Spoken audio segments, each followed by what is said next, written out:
acho que tá mais ainda. Opa!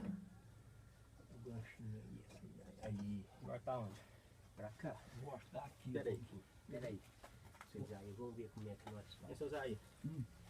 Pera aí, vamos ver se nós dá uma rapada na terra por dentro, pra ver se lá pruma mais aqui assim. Isso. É aí mesmo, vocês aí, é isso aí. Beirando a parede dele aí. Isso. Do lado de lá, do lado do senhor. Aí. Pra ele inclinar, né? É, pra ele virar pra. Ele tá meio deitado pra cá.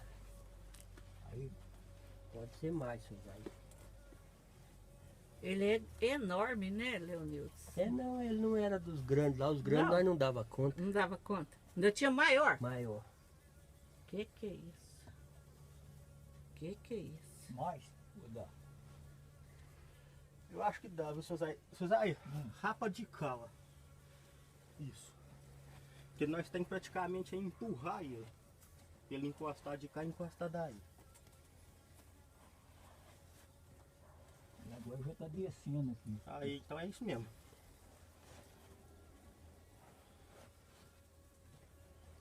Capaz que dá, viu?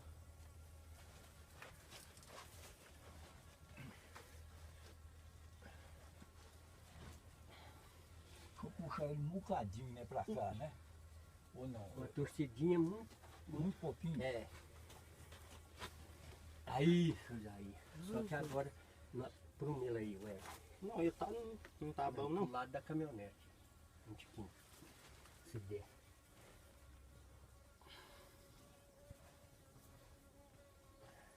Sorte, vamos ver o que faz. Agora eu acho que tem que ser pra cá, né, seu Isaí? Pra cá, ó. Puxar ele? É. Ele O que tá- você acha, velho? tá Ele deitado. tá Fala, tombar? sentado pra trás, é. Põe a tampa que nós vemos, né? Com a tampa nós vemos a diferença, né?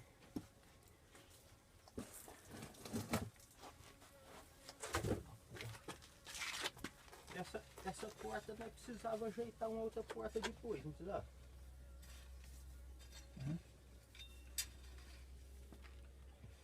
Essa porta depois nós ajeitássemos uma tábua, uma lata.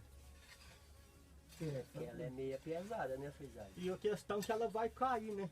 Volta e meia mexer nela, vai cair, ela vai Eu desmanchar. acho que nós vamos ter que, você sabe fazer o quê? O senhor Zé deu uma ideia de embrulhar ela no papel Ela é alumínio. assim, né? Isso. Nós vamos ter que pegar, Embrulhar no papel alumínio. fazer uma haste